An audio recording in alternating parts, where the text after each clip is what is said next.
அனைவருக்கும் வணக்கம். ஸோ இன்றைக்கி 27 ஜனவரி. இன்றைக்கி தினமணி செய்தித்தாளில் என்ன செய்திகள் இருக்குது அப்படிங்கிறத பார்ப்போம். ஸோ ஃபஸ்ட்டு தலைப்புச் செய்தியில் என்ன கொடுத்துருக்காங்கன்னா, பெண் சக்தியை பறைசாற்றிய அணிவகுப்பு அப்படிங்கிறத சொல்லியிருக்காங்க. ஸோ 75வது குடியரசு தினம் நேற்று நடைபெற்றுச்சு. ஸோ அதில் நடந்த அந்த ரிப்பப்ளிக் டே பரேடை பற்றி தான் சொல்லியிருக்காங்க. நாட்டின் 75வது குடியரசு தினத்தையொட்டி தலைநகர் தில்லியில் தேசத்தின் இராணுவ வல்லமை, பன்முக கலாச்சார பெருமைகளோடு பெண் சக்தியை பறைசாற்றும் வகையில் கண்கவர் அணிவகுப்பு நடைபெற்றது அப்படிங்கிறத சொல்லியிருக்காங்க. எங்கே நடைபெற்றிருக்கு அப்படின்னு பார்த்தீங்கன்னா, கடமை பாதை அப்படிங்கிறத சொல்லியிருக்காங்க. டெல்லியில் இருக்கக்கூடிய கடமை பாதை, அதாவது இங்கிலீஷில் கர்த்தவ்ய பாத் அப்படிங்கிறத சொல்லுவோம். ஸோ அது ஒரு ஹிந்தி டேர்ம், இங்கிலீஷ்லேயும் அப்படி தான் சொல்லுவோம் கர்த்தவ்ய பாத்னு. தமிழில் அதை கடமை பாதை அப்படிங்கிறத சொல்லியிருக்காங்க. என்ன கருப்பொருளில் நடந்திருக்கு அப்படிங்கிறத இங்கே கொடுத்துருக்காங்க. வளர்ந்த இந்தியா, ஜனநாயகத்தின் தாய் இந்தியா அப்படிங்கிற 2 தீம்ஸில் 2 கருப்பொருளில் தான் நடந்திருக்கு அப்படிங்கிறத சொல்லியிருக்காங்க. ஓகேங்களா? ஸோ உள்நாட்டு தயாரிப்பு பீரங்கிகள் மூலம் 21 குண்டுகள் முழங்க திரௌபதி முர்மு தேசிய கொடியை பறக்கவிட்டு மரியாதையை செலுத்தினார் அப்படிங்கிறத சொல்லியிருக்காங்க. ஸோ 21 குண்டுகள் முழங்க தேசிய கொடியை ஏற்றி வச்சிருக்காங்க. ஸோ வேறு என்ன முக்கியமான விஷயங்கள் கொடுத்துருக்காங்க அப்படின்னா, முதல் முறையாக முப்படை வீராங்கனைகள் அப்படிங்கிற தலைப்பு கொடுத்துருக்காங்க. அதில் என்ன சொல்லியிருக்காங்கன்னா, குடியரசு தின விழாவில் முதல் முறையாக முப்படை வீராங்கனைகளின் குழு பங்கேற்றது அப்படிங்கிறத சொல்லியிருக்காங்க. So all women try service contingent அப்படிங்கிறத சொல்லுவோம். முன்னாடிலாம் ஆர்மிலேருந்து பெண்கள் கலந்துப்பாங்க, நேவிலேருந்து பெண்கள் கலந்துப்பாங்க. இப்போ ஆர்மி, நேவி, ஏர்ஃபோர்ஸ் 3த்திலிருந்தும் பெண்கள் கலந்துக்கிட்ட அந்த ஒரு நிகழ்ச்சி அப்படிங்கிறது நடந்திருக்கு. முதல் முறையாக நடந்திருக்கு. யார் தலைமையில் நடந்திருக்கு அப்படின்னு பார்த்தீங்கன்னா, கேப்டன் சந்தியா அப்படிங்கிறவங்க தான் இந்த குழுவை வந்து பொறுப்பேற்று நடத்திட்டு போயிருக்காங்க. சரிங்களா? ஸோ அது ஒரு முக்கியமான தகவலாக இருக்குது. எக்ஸாம் பாயிண்ட் ஆஃப் வியூ இம்பார்ட்டண்ட்டாக இருக்குது. அதே மாதிரி கீழே பார்த்தீங்க அப்படின்னா, இந்திய குடியரசு தின விழாவில் பங்கேற்ற பிரான்ஸ் நாட்டின் 6வது தலைவர் இமானுவேல் மேக்ரோன் ஆவார். ஸோ 6 டைம் வந்திருக்காங்க ஃப்ரான்ஸ்லேருந்து பிரசிடென்ட்ஸ் எல்லாமே. அதுதான் அதிகமான வெளிநாட்டிலேருந்து நம்ம ரிப்பப்ளிக் டேக்கு சீஃப் கெஸ்ட்டாக வந்ததில் அதிகமாக இருக்கக்கூடிய நாடு ஃப்ரான்ஸாக தான் இருக்காங்க. சரிங்களா? ஸோ இந்த மாதிரியான தகவல்கள் தான் நமக்கு தலைப்புச் செய்தியில் இருக்குது. ஸோ அடுத்தடுத்து என்னென்ன செய்திகள் இருக்குது அப்படிங்கிறத பார்த்துரும். அடுத்தது பார்த்தோம்னா,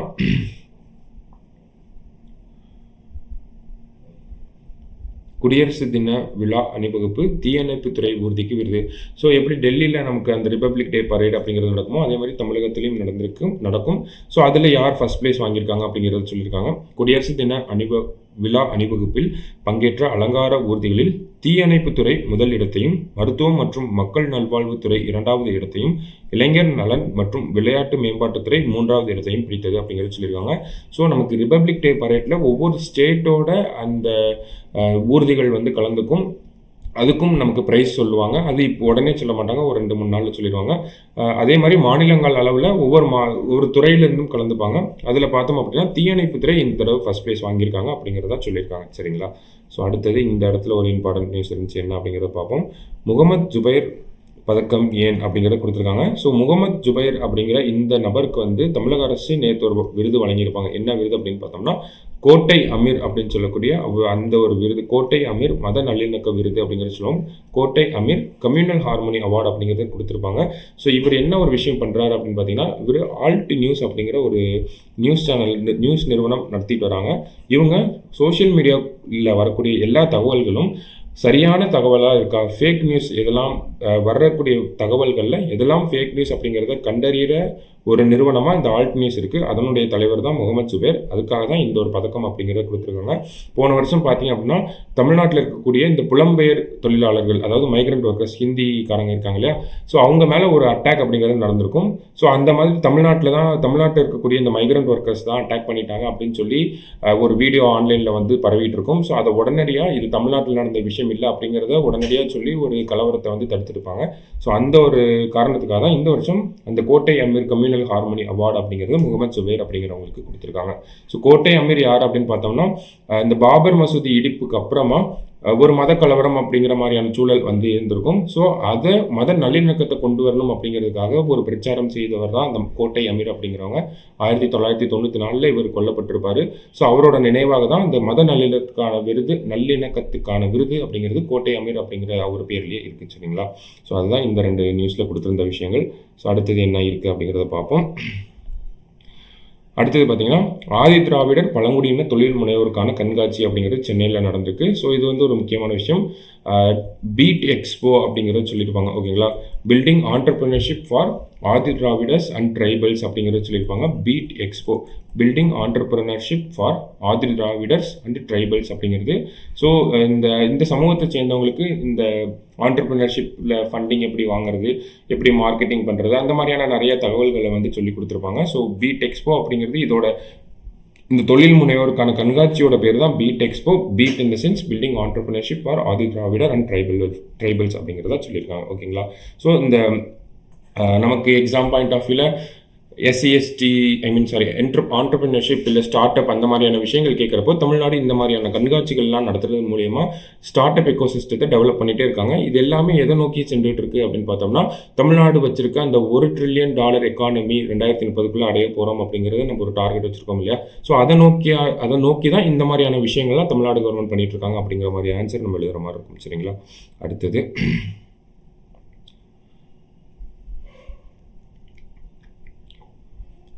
அடுத்த செய்தியில் பார்த்தோம் அப்படின்னா நமக்கு தமிழ்நாடு லெவலில் இருக்கக்கூடிய செய்திகளை பார்க்க போகிறோம். ஸோ என்னென்ன இருக்குது அப்படிங்கிறத பார்ப்போம். நமக்கு அடுத்தது பார்த்திங்கன்னா எடிட்டோரியல் பேஜில் அடிப்படைகளுக்கு அப்பால் அப்படின்னு சொல்லி கொடுத்துருக்காங்க. ஸோ இந்த ரிப்போர்ட் பற்றி நம்ம ஆல்ரெடி பார்த்துருக்கோம். இருந்தாலும் ஆண்டுதோறும் கல்வித்தரம் குறித்த ஏசர் என்கின்ற ஆய்வறிக்கை வெளியிடப்படுகிறது. 2023 ஆண்டுக்கான ஏசர் ஆய்வறிக்கையை அடிப்படைகளுக்கு அப்பால், அதாவது பியாண்ட் பேசிக்ஸ் அப்படிங்கிற தலைப்பு கீழே ஆய்வு நடத்தும் நிறுவனமான பிரதம் அப்படிங்கிறவங்க வெளியிட்டிருக்காங்க. அந்த அறிக்கையில் என்ன சொல்லியிருப்பாங்க அப்படின்னா, 14 முதல் 18 வயதுக்கு உட்பட்ட கிராமப்புற மாணவர்களில் பாதிக்கு மேற்பட்டோர் அடிப்படை அறிவுச்சுவடி கணக்கு போடக்கூட தடுமாறுகிறார்கள் என்று கூறுகிறது. அதாவது இந்த ரிப்போர்ட்டில் என்ன சொல்லி ஏசர் அப்படின்னா என்ன சொல்கிறாங்க அப்படின்னா, ஆனுவல் ஸ்கூல் எஜுகேஷன் ரிப்போர்ட் அப்படிங்கிறது சொல்கிறாங்க. ஆனுவல் ஸ்கூல் எஜுகேஷன் ரிப்போர்ட் இது வந்து ஒரு தனியார் நிறுவனம், பிரதம் அப்படிங்கிற தனியார் நிறுவனம் தான் நடத்திட்டு வராங்க.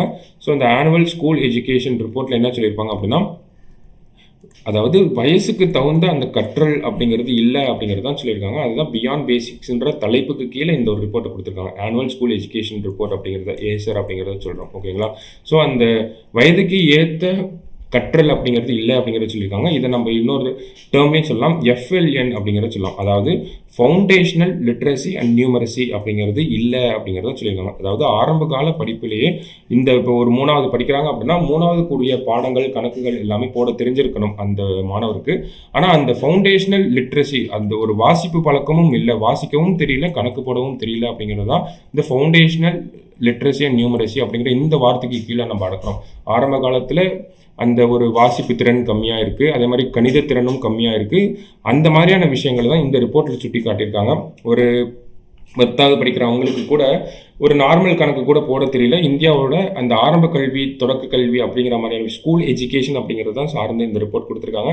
ஸ்கூல் எஜுகேஷன் எல்லாருக்குமே போய் சேர்ந்துருச்சு. ஓகேங்களா, இந்தியாவில் முன்னாடி லிட்ரஸி ரேட் அப்படிங்கிறது கம்மியாக இருந்துச்சு. அது தொடர்ச்சியாக நம்ம வளர்த்துட்டே வந்தோம். 2011 சென்சஸ் படி இந்தியா அளவில் பார்த்தோம்னா 74% லிட்ரஸி ரேட், இந்த கல்வித்திறன் அப்படிங்கிறது இருக்குது.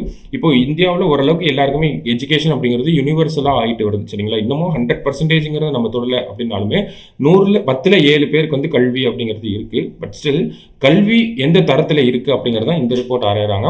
ஸோ நம்ம கல்வியை எல்லாருக்கும் கொண்டு போயிட்டோம். ஆனால் அந்த கல்வி தரம் அப்படிங்கிறது இன்னும் அது ஊடுருவணும் அப்படிங்கிறதான் இந்த இடத்துல சொல்ல வராங்க. இன்டர்ஃபியர் ஆகணும் அப்படிங்கிறத சொல்ல வராங்க. சரிங்களா, ஸோ கல்வி அப்படிங்கிறது எல்லாருக்கும் போயிடுச்சு. அவங்க எந்த அளவில் அந்த கற்றல் திறன் அப்படிங்கிறது இருக்குது. அடுத்தது நம்ம கல்வியை ஓரளவுக்கு யூனிவர்சல் ஆகிட்டோம். அடுத்தது அந்த கற்றலில் நம்ம கான்சென்ட்ரேட் பண்ணணும் அப்படிங்கிறதா இந்த ரிப்போர்ட்டில் வலியுறுத்தியிருப்பாங்க. சரிங்களா, ஸோ இதெல்லாம் நமக்கு மெயின்ஸ் பாயிண்ட் ஆஃப் வியூலையும் யூஸ் ஆகும். ஓகேவா, ஸோ அடுத்தது உயிர் காக்கும் காற்று அப்படிங்கிற ஒரு ஆர்டிக்கல் கொடுத்துருக்காங்க. ஸோ இந்த ஆர்டிக்கல் எதை பேஸ் பண்ணியிருக்கோம்னா, நமக்கு இந்த பர்டிகுலேட் மேட்டர் அப்படிங்கிற ஒரு விஷயம் இருக்குது. ஸோ பர்டிகுலேட் மேட்டர் அப்படின்னா PM10, PM2.5 காற்றில் இருக்கக்கூடிய மாசு, அதை வந்து இந்த ரெண்டை வச்சு தான் மெஷர் பண்ணுவாங்க. ஸோ PM2.5 அப்படிங்கிறது அந்த மைக்ரான் அளவில் இருக்கிற சின்ன சின்ன துகள்களாக இருக்கும். ஸோ இந்த PM2.5 மாசு அப்படிங்கிறது எங்கே அதிகமாக இருக்குன்னா உலக அளவில் டெல்லியில் தான் அதிகமாக இருக்குது. அதே இந்த PM10 அப்படிங்கிறது தான் இந்த ரிப்போர்ட்டில் பார்த்துருப்பாங்க. யார் இந்த ரிப்போர்ட்டை பண்ணியிருப்பாங்க அப்படின்னா, தூய்மை காற்றுக்கான ஆராய்ச்சி மையம், எரிசக்தி மற்றும் தூய்மை காற்றுக்கான ஆராய்ச்சி மையம் அவங்க தான் பண்ணியிருப்பாங்க. Centre for research on energy and cleaner அப்படிங்கிற இந்த நிறுவனம் தான் பண்ணியிருப்பாங்க. இதில் என்ன சொல்லியிருப்பாங்க அப்படின்னா, மெகாலயத்தில் உள்ள பைர்னிகாட் அப்படிங்கிற இந்த பிளேஸ் தான் முதல் இடத்துல இருக்குது இந்த PM10 கான்சன்ட்ரேஷன் ஆஃப் பொல்யூஷனை பொறுத்த வரைக்கும் அப்படிங்கிறது. அதாவது PM10 பொல்யூஷனை பொறுத்த வரைக்கும் மெகாலயாவில் இருக்கக்கூடிய இந்த பைர்னிகாட் அப்படிங்கிற இந்த பகுதியில் தான் அதிகமான பொல்யூஷன் இருக்குது அப்படிங்கிற தகவலை சொல்லியிருப்பாங்க. ஸோ இதன் மூலியம் நம்ம என்ன சொல்லலாம் அப்படின்னா இந்த PM10 அப்படிங்கிறது நமக்கு இந்த கன்ஸ்ட்ரக்ஷன் அந்த மாதிரியான கொஞ்சம் அந்த மைக்ரான் அளவு அப்படிங்கிறது 2.5 கொஞ்சம் பெருசாக இருக்கும். ஸோ இந்த மாதிரியான பொல்யூஷனை நம்ம கண்ட்ரோல் பண்ணணும். இதனால் என்ன மாதிரியான பாதிப்புகள் இருக்குது, என்ன மாதிரியான ஸ்கீம்ஸ் பண்ணலாம் அப்படிங்கிற மாதிரியான விஷயங்கள் தான் நமக்கு மெயின்ஸ் பாயிண்ட் ஆஃப் வியூல கேட்பாங்க. இதுதான் செய்தி. இந்த செய்தியிலேருந்து இந்த மாதிரியான கேள்விகள் தான் நமக்கு வரும். சரிங்களா? ஸோ அடுத்தது திருக்குறளில் என்ன கொடுத்துருக்காங்க அப்படிங்கிறத பார்ப்போம்.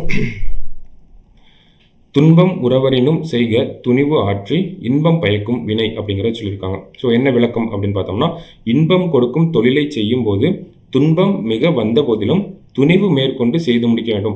ஸோ நமக்கு பிடிச்ச ஒரு விஷயத்தை செஞ்சுக்கிட்டு இருக்கப்போ நிறைய இடையூறுகள் வந்தாலுமே அதெல்லாம் தட்டி விட்டுட்டு நம்ம பாட்டுக்கும் நமக்கு பிடிச்ச செயலை செஞ்சுக்கிட்டே இருக்கணும் அப்படிங்கிறத சொல்கிறாங்க. இதை நம்ம படிப்போட நல்லா ரிலேட் பண்ணிக்கலாம். ஸோ என்ன அதிகாரத்துக்கு கீழே வருது அப்படின்னு பார்த்தோம்னா, வினைத்திற்பம் அப்படிங்கிற அதிகாரத்துக்கு கீழே தான் வருது. குறள் எண் 669 சொல்லியிருக்காங்க. ஸோ அடுத்தது என்ன சொல்லியிருக்காங்க, அடுத்த ஆர்டிக்கல் என்ன இருக்குது அப்படிங்கிறத பார்ப்போம்.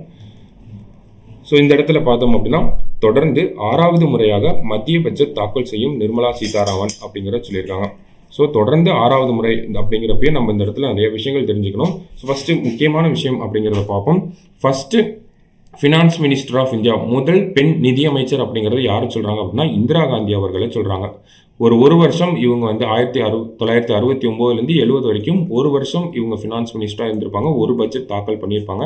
ஸோ அவங்க இன்ட்ரிம் ஃபினான்ஸ் மினிஸ்டராக தான் இருந்திருப்பாங்க. அதையும் நம்ம இந்த இடத்துல தெரிஞ்சுக்கணும். முதல் பெண் நிதியமைச்சர் அப்படின்னாலும் இவங்க தான். முதல் பெண் பகுதி நேர நிதியமைச்சர் அப்படின்னாலும் இவங்க தான். ஏன்னா கொஞ்ச நாளைக்கு தான் இருந்திருப்பாங்க, ஃபுல் டைமாக இருந்திருக்க மாட்டாங்க. அதனால தான் நம்ம இந்த இன்டரிம் அப்படிங்கிற வார்த்தையை யூஸ் பண்ணுறோம். So first interim finance minister, first interim woman finance minister அப்படின்னாலும் இவங்க தான், இந்திரா காந்தி அவர்கள் தான். அதே மாதிரி ஃபர்ஸ்ட் உமன் ஃபினான்ஸ் மினிஸ்டர்னாலும் இந்திரா காந்தி அவர்கள் தான். அப்போ நிர்மலா சீதாராமன் ஜி எப்படி வருவாங்க, எங்கே உள்ள வராங்க அப்படின்னு பார்த்தோம்னா, first full time finance minister அப்படின்னு யாருக்கு அப்படிங்கிற ஒரு கேள்வி வந்துச்சுன்னா அதுக்கு தான் நம்ம நிர்மலா சீதாராமன் அவர்களை பதிலாக சொல்லணும். ஓகேங்களா? ஸோ ஃபர்ஸ்ட் முதல் முழு நேர பெண் நிதியமைச்சர் அப்படிங்கிறவங்க தான் நிர்மலா சீதாராமன். ஸோ அவங்க இன்னொரு சாதனையும் பண்ண போகிறாங்க. என்ன அப்படின்னு பார்த்தாங்கன்னா, தொடர்ந்து 6வது முறையாக இந்த மத்திய பட்ஜெட் அப்படிங்கிறத தாக்கல் செய்ய போகிறாங்க. ஸோ என்ன சொல்லியிருக்காங்க அப்படின்னு பார்ப்போம். இதன் மூலம் முன்னாள் பிரதமர் மொராஜி தேசாயின் சாதனையை அவர் சமன் செய்ய உள்ளார். ஸோ அதிகப்படியாக யார் பண்ணியிருக்காங்க அப்படின்னா மொராஜி தேசாய் அவர்கள் தான் 6 முறை தொடர்ந்து இந்த மத்திய பட்ஜெட் அப்படிங்கிறத தாக்கல் செஞ்சுருப்பாங்க. அதுக்கப்புறமா வேறு என்ன சொல்லியிருக்காங்க அப்படிங்கிறத பார்ப்போம். மேலும் 5 ஆண்டு ஆட்சி காலமும் நாட்டின் நிதியமைச்சராக தொடர்ந்து 6 மத்திய பட்ஜெட் தாக்கல் செய்த முதல் பெண் என்ற பெருமையும் நிர்மலா சீதாராமன் பெறுகிறார். ஸோ தொடர்ந்து 5 வருஷமும் ஃபினான்ஸ் மினிஸ்டர் இருந்து இப்போ 6வது பட்ஜெட்டை தாக்கல் பண்ணக்கூடிய முதல் ஃபினான்ஸ் மினிஸ்டர் யார் தான் இருக்காங்கன்னா நம்ம நிர்மலா சீதாராமன் அவர்கள் தான் இருக்காங்க. எப்படி சொல்றாங்க அப்படின்னா, நமக்கு போன 2019 தொடர்ந்து 5 வருஷமாக நமக்கு பட்ஜெட் தாக்கல் பண்ணிட்டே வராங்க. இப்போ ஒரு இன்டரிம் பட்ஜெட் அப்படிங்கிறதையும் தாக்கல் பண்ண போகிறாங்க. ஸோ இதன் மூலயமா நம்ம 6வது முறையாக இவங்க தான் அந்த மத்திய பட்ஜெட் அப்படிங்கிறத தாக்கல் பண்ணியிருக்காங்க அப்படிங்கிற ஒரு விஷயத்தை கொடுத்துருக்காங்க. ஸோ இதுக்கு முன்னாடி யாராவது தொடர்ந்து 5 டைம் பண்ணியிருக்காங்களா? தொடர்ந்து 6 டைம் மொராஜி தேசாய் அவர்கள் பண்ணியிருக்காங்க. ஸோ தொடர்ந்து 5 டைம் யாராவது பண்ணியிருக்காங்களா அப்படின்னு பார்த்தோம்னா இங்கே கொடுத்துருக்காங்க. அதுதான் முன்னாள் பிரதமர் மன்மோகன் சிங், முன்னாள் நிதியமைச்சர் அருண்ஜேட்லி, ப. சிதம்பரம், யஸ்வந்த் சின்ஹா ஆகியோர் இந்த சாதனை எல்லாம் பண்ணியிருக்காங்க. ஸோ தொடர்ந்து 5 முறை யாரெல்லாம் பண்ணியிருக்காங்கன்னா, பிரதமர் மன்மோகன் சிங், நிதியமைச்சர் அதாவது முன்னாள் நிதியமைச்சர்களாக இருந்த அருண்ஜேட்லி, ப. சிதம்பரம், யஸ்வந்த் சின்ஹா 4 பேர் பண்ணியிருக்காங்க. நிர்மலா சீதாராமன் அவர்களும் தொடர்ந்து 5 டைம் பண்ணிட்டாங்க. இப்போ தொடர்ந்து 6 டைம் ஒருத்தர் பண்ணியிருக்காரு, மொராஜி தேசாய் அப்படின்னு சொல்லிட்டு. அடுத்தது நிர்மலா சீதாராமன் அவங்களும் பண்ண போகிறாங்க. சரிங்களா? ஸோ அதான் இந்த செய்தியில் கொடுத்துருக்காங்க. அடுத்த செய்தியில் என்ன கொடுத்துருக்காங்க அப்படின்னா, விண்வெளி உள்பட பல துறைகளில் ஒத்துழைப்பை வலுப்படுத்த இந்தியா பிரான்ஸ் உறுதி அப்படிங்கிறத சொல்லியிருக்காங்க. ஸோ என்ன செய்தி அப்படிங்கிறத பார்த்தோம்னா, ஒரு டிஃபென்ஸ் இண்டஸ்ட்ரியல் ரோட் மேப் அப்படிங்கிறத சொல்லியிருப்பாங்க. ஓகேங்களா? ஸோ டிஃபென்ஸ் ப்ராடக்டை செய்யக்கூடிய ஒரு இண்டஸ்ட்ரீஸ்லாம் நிறைய வரப்போகுது. அதுக்கு இந்தியாவும் ஃப்ரான்ஸும் ஒத்துழைக்க போகிறாங்க அப்படிங்கிறதான் இன்னைக்கு செய்தித்தாளில் கொடுத்துருந்தாங்க. ஸோ டிஃபென்ஸ் ப்ராடக்ட்ஸை செய்யக்கூடிய இண்டஸ்ட்ரீஸ்லாம் வரப்போகுது. அதுக்கு இந்தியாவும் ஃப்ரான்ஸும் ஒத்துழைக்க போகிறாங்க. அது மட்டும் இல்லாமல் விண்வெளி துறைகள்லையும் வந்து ஒரு ரிலேஷன்ஷிப் டெவலப் பண்ண போகிறாங்க. அதுலேயும் வந்து ஒத்துழைக்க போகிறாங்க அப்படிங்கிற செய்திகளை கொடுத்துருப்பாங்க. அது மட்டும் இல்லாமல் ஒரு முக்கியமான விஷயமும் நடந்திருக்கும். அதுதான் இங்கே ஹைலைட் பண்ணியிருப்போம். என்ன அப்படின்னு பார்த்தோம்னா, இந்தியாவில் அதிநவீன H-125 ஹெலிகாப்டர்களை தயாரிப்பது தொடர்பாக பிரான்சின் ஏர்பஸ் SE அப்படிங்கிற அந்த நிறுவனத்துக்கும் டாடா நிறுவனத்துக்கும் இடையே ஒப்பந்தம் மேற்கொள்ளப்பட்டுள்ளது.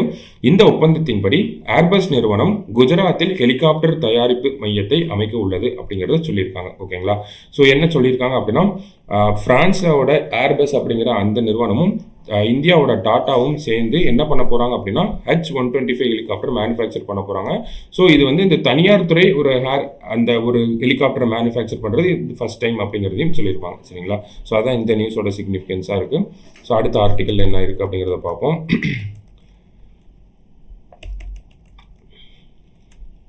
இது அரசியல் செய்திகள் நிறையா இருந்துச்சு நமக்கு. ஸோ அதெல்லாம் தவிர்த்துட்டு பார்த்தோம் அப்படின்னா குடியரசு தின விழா அணிவகுப்பை பற்றி நிறையா சொல்லியிருக்காங்க, படங்கள் கொடுத்துருக்காங்க. ஸோ இதில் தமிழ்நாடு பற்றின விஷயங்கள் கடைசியாக நம்ம பார்ப்போம். தமிழ்நாட்டிலேருந்து என்ன ஊர்தி போச்சு, என்ன கருப்பொருள் பயன்படுத்தியிருந்தாங்க அப்படிங்கிறதெல்லாம் பார்ப்போம் நம்ம. அதுக்கு முன்னாடி விளையாட்டு செய்திகள் கொடுத்துருக்காங்க. விளையாட்டு செய்திகளில் பெருசாக ஒன்றும் இருந்த மாதிரி இல்லை. அடுத்தது பார்த்திங்கன்னா ஒரு ஆய்வறிக்கையோட ரிப்போர்ட் வந்து கொடுத்துருக்காங்க. ஊபியில் அதிக கல்லூரிகள் ஆய்வறிக்கை தகவல் என்னன்றது சொல்லியிருக்காங்க அப்படின்னா இது ஒரு ரிப்போர்ட் இருக்குது. நம்ம முன்னாடி பார்த்தோம் ஏசர் அப்படிங்கிற ஒரு ரிப்போர்ட், இது வந்து ஆயுஷ் அப்படிங்கிற இந்த ரிப்போர்ட். ஓகேங்களா? அது என்ன ஆயுஷ் ரிப்போர்ட் அப்படின்னு பார்த்தோம்னா all India survey on higher education, அதை தான் இங்கே கொடுத்துருக்காங்க. அந்த ரிப்போர்ட்டோட ஃபைண்டிங்ஸை தான் கொடுத்துருக்காங்க. நாட்டிலேயே அதிக எண்ணிக்கையிலான கல்லூரிகள் உத்தரப்பிரதேசத்தில் இருப்பதாகவும் அதைத் தொடர்ந்து மகாராஷ்டிரம், கர்நாடகத்தில் அதிக கல்லூரிகள் இருப்பதாகவும் மத்திய அரசின் அகில இந்திய உயர்கல்வித்துறை ஆய்வில் தெரிய வந்துள்ளது அப்படிங்கிறத சொல்லியிருக்காங்க. ஸோ இந்த ஆய்வில் நிறைய விஷயங்கள் சொல்லியிருப்பாங்க, அதெல்லாம் தான் இங்கே கோட் பண்ணியிருக்காங்க. என்ன நமக்கு முக்கியமாக என்ன ஒன்று பார்த்தோம் அப்படின்னா இந்த ஹையர் எஜுகேஷன் என்ரோல்மெண்ட் அப்படிங்கிறத சொல்லுவாங்க. உயர்கல்வியில் ஆட்கள் சேர்றது அப்படிங்கிறது 4.1 கோடியாக இருந்தது, இப்போ 4.3 கோடியாக இன்க்ரீஸ் ஆயிருக்கு. அதில் குறிப்பாக இந்த சயின்ஸ் பாடப்பிரிவுகளை படிக்கிறதுல ஆண்களை விட பெண்கள் அதிகமாக இருக்காங்க அப்படிங்கிற சில தகவல்லாம் இந்த இடத்துல கொடுத்துருந்தாங்க. சரிங்களா? அதையும் தாண்டி இந்த ஃபேக்சுவல் எக்ஸாம் பாயிண்ட் ஆஃப் வியூவில் ஃபேக்சுவல் இன்ஃபர்மேஷனாக பார்த்தோம்னா நாட்டிலேயே அதிக கல்லூரிகள் எங்கே இருக்குது அப்படின்னு பார்த்தோம்னா உத்தரப்பிரதேசில் இருக்குது அப்படிங்கிறத சொல்லியிருக்காங்க. அதிக கல்லூரி அடர்த்தி, அதாவது population in terms of population படி பார்த்தோம் அப்படின்னா மக்கள் தொகை விகிதாச்சாரப்படி அதிகமான கல்லூரிகளை கொண்ட மாநிலமாக 1,00,000 பேருக்கு 66 கல்லூரிகளுடன் கர்நாடகம் முதலிடத்தில் உள்ளது. So in terms of population வச்சு பார்த்தோம்னா 1,00,000 பேருக்கு 66 கல்லூரிகளோட கர்நாடகா ஃபர்ஸ்ட் பிளேஸில் இருக்குது. ஆனால் அதிகப்படியான கல்லூரிகள் எங்கே இருக்குது அப்படின்னு பார்த்தோம்னா உத்தரப்பிரதேசில் இருக்குது. இதெல்லாம் தான் நமக்கு இதிலிருந்து நம்ம எக்ஸாம் பாயிண்ட் ஆஃப் வியூ எடுத்துக்கக்கூடிய விஷயங்களாக இருக்குது.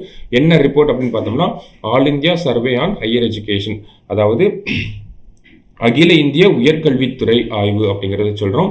மினிஸ்ட்ரி ஆஃப் எஜுகேஷன், அதாவது கல்வி அமைச்சகம் தான் இதை பண்ணிட்டு இருக்காங்க. எப்போலேருந்து பண்ணுறாங்க அப்படின்னா 2011 இந்த ஒரு விஷயம் அப்படிங்கிறது போயிட்டு இருக்கு. சரிங்களா? ஸோ அடுத்த ஆர்டிக்கலுக்கு போவோம். இனப்படுகொலையை தவிர்க்க இஸ்ரேலுக்கு உத்தரவு. ஸோ நமக்கு தெரியும் இஸ்ரேல் ஹமாஸ் போர் போயிட்டு இருக்கு, அதில் பாலஸ்தீன மக்கள் அதிகப்படியாக கொல்லப்பட்டு இருக்காங்க. ஸோ இதனால இனப்படுகொலை, அதாவது இஸ்ரேல் பாலஸ்தீன் மக்கள் மேலே ஒரு இனப்படுகொலை பண்ணுறாங்க அப்படிங்கிற ஒரு குற்றச்சாட்டை தென்னாப்பிரிக்கா முன் வச்சு சர்வதேச நீதிமன்றத்தில் ஒரு வழக்கம் தொடர்ந்துருப்பாங்க. அதோட இன்ட்ரீம் ஆர்டர் ஒரு வழக்கு தொடர்றாங்க சர்வதேச நீதிமன்றத்தில் அப்படின்னா நமக்கு அதோட தீர்ப்பு வர்றதுக்கு ரொம்ப நாள் ஆகும். சரிங்களா? ஸோ அதுக்கு பதிலாக ஒரு இன்ட்ரீம் ஆர்டர், ஒரு இடைக்கால தீர்ப்பு அப்படிங்கிற மாதிரி வெளியிடுவாங்க. ஸோ அதில் என்ன சொல்லியிருப்பாங்க அப்படின்னா காசா பகுதியில் இனப்படுகொலை தொடர்பான ஐநா வரையறைக்குள் வரும் எந்த ஒரு செயலிலும் தங்கள் நாட்டு படையினர் ஈடுபடுவதை தவிர்ப்பதற்கான முன்னெச்சரிக்கை நடவடிக்கைகளை இஸ்ரேல் உடனடியாக மேற்கொள்ள வேண்டும். ஸோ அவங்க நாட்டு படைகள் இனப்படுகொலை செய்யாமல் இருக்கிறத பார்த்துக்கணும் அப்படிங்கிற ஒரு கைட்லைன், ஒரு வார்னிங்கை வந்து சொல்லியிருக்காங்க.